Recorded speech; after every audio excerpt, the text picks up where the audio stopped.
Assalamualaikum warahmatullahi wabarakatuh. Perkenalkan, nama saya Wina Putikasari dengan NIM C1C021003. Kepada yang terhormat Bapak Dosen Pengampu Dr. Wirma Eka Putra, STMSI, CIQNR, CSRS. Baiklah, di sini saya akan menyampaikan materi perkuliahan yang berjudul Aspek Keperilakuan pada Pengakumulasian dan Pengendalian Biaya. Sistem biaya tradisional versus biaya standar. Tujuan dan penggunaan sistem akuntansi biaya. Akuntansi biaya mengidentifikasikan, menguantifikasi, mengakumulasikan, dan melaporkan berbagai elemen biaya yang berkaitan dengan produksi barang atau penyerahan jasa. Kemudian sistem biaya tradisional atau historis. Istilah tradisional atau historis mengacu pada sistem biaya yang membatasi input pada biaya historis dan mengusahakan penyerapan penuh atas biaya tetap dan variabel oleh unit produk atau jasa. Sistem biaya tradisional atau historis terutama fokus pada identifikasi dan akumulasi biaya per unit produk atau jasa. Kemudian sistem biaya standar, di mana ruang lingkupnya adalah sistem biaya standar mencerminkan pencampuran yang potensial efektif dari akuntansi dengan konsep pengendalian dari teori organisasi modern. Biaya standar adalah sasaran biaya per unit, produk atau jasa yang ditentukan sebelumnya secara ilmiah yang dikembangkan melalui studi teknik dan akuntansi. Kompatibilitas dengan konsep teori organisasi modern. Sistem biaya standar dirancang untuk berfungsi secara simultan sebagai suatu sumber informasi dan alat pengendalian serta evaluasi kinerja. Perhitungan biaya langsung atau variabel terdiri dari filosofi yang mendasari, di mana semua metode akuntansi biaya tradisional sesuai dengan konsep biaya tersebut membebankan unit produk atau jasa dengan biaya penuh.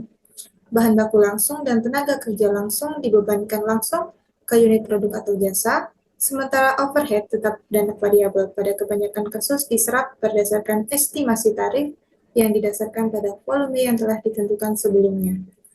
Kemudian ada dorongan keperilakuan, di mana konsep, prinsip, dan praktik akuntansi memengaruhi pengukuran kinerja, manajerial, dan konsekuensinya keputusan manajemen. Pengendalian biaya. Biaya teknik meliputi biaya bahan baku langsung, biaya tenaga kerja langsung, dan biaya overhead variabel seperti bahan bakar dan listrik. Biaya tetap yang dikomitmenkan atau biaya kapasitas adalah seluruh biaya organisasi dari pabrik yang terus terjadi tanpa memedulikan tingkat aktivitas dan yang tidak dapat dikurangi tanpa merugikan kompensasi organisasi untuk memenuhi tujuan jangka panjang.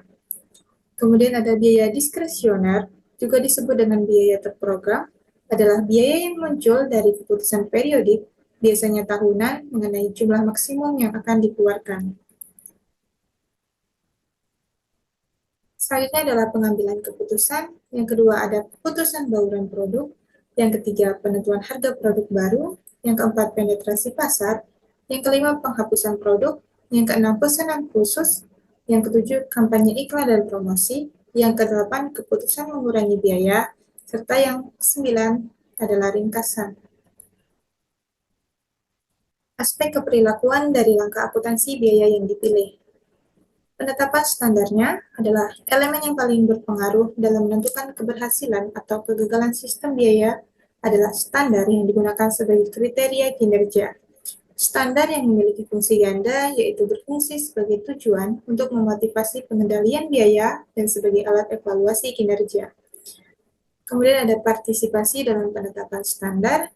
Pentingnya partisipasi dalam penetapan standar telah dibahas secara ekstensif dalam literatur akuntansi keperilakuan. Dalam konteks penerapan standar, teori ini mengimplikasikan bahwa jika manajemen menginginkan komitmen yang pasti terhadap standar, maka individu yang dikendalikan harus memiliki pilihan atau kemauan. Standar yang ketat versus standar yang longgar. Untuk berfungsi sebagai alat motivasi, standar yang akan digunakan haruslah tidak terlalu ketat dan tidak terlalu longgar. Standar yang ketat akan lebih sering tidak tercapai daripada dipenuhi. Kemudian ada penyerapan overhead. Bidang lain yang penuh dengan dorongan disfungsional adalah penyerapan overhead. Praktik umum untuk membebankan overhead manufaktur tetap dan variabel ke produk pada tarif estimasi yang didasarkan pada tingkat kapasitas yang telah ditentukan sebelumnya. Alokasi biaya tidak langsung. Biaya jasa korporat adalah biaya jasa yang dilakukan secara sentral untuk manfaat korporat dan berbagai pusat pertanggungjawaban. Biaya administratif korporat adalah biaya yang diperlukan untuk mengoperasikan kantor korporat. Biaya ini termasuk gaji, hubungan masyarakat, dan biaya korporat lainnya terjadi untuk menjalankan perusahaan secara keseluruhan. Kemudian ada analisis varians, keputusan investigasi varians. Varians ini memiliki signifikansi pengendalian hanya jika varian tersebut berasal dari penyebab yang dapat ditentukan atau dengan kata lain tidak bersifat acak dan rentan terhadap tindakan perbaikan. Kemudian ada aspek keperilakuan, komponen khusus dari kebijakan pengendalian yang dapat memengaruhi respon manusia adalah faktor-faktor seperti batas yang ditetapkan oleh manajemen, jenis hasil umpan balik, keketatan pemaksaan, dan penghargaan serta sanksi yang terkait dengan kebijakan pengendalian.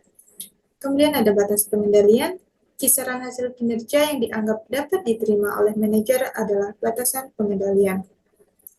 Hasil umpan balik yang negatif tidak akan secara otomatis mendorong mereka untuk melakukan usaha yang lebih besar, tetapi hal tersebut dapat secara perlahan-lahan menurunkan tingkat aspirasi mereka dan mengikis tingkat usaha serta kinerja mereka.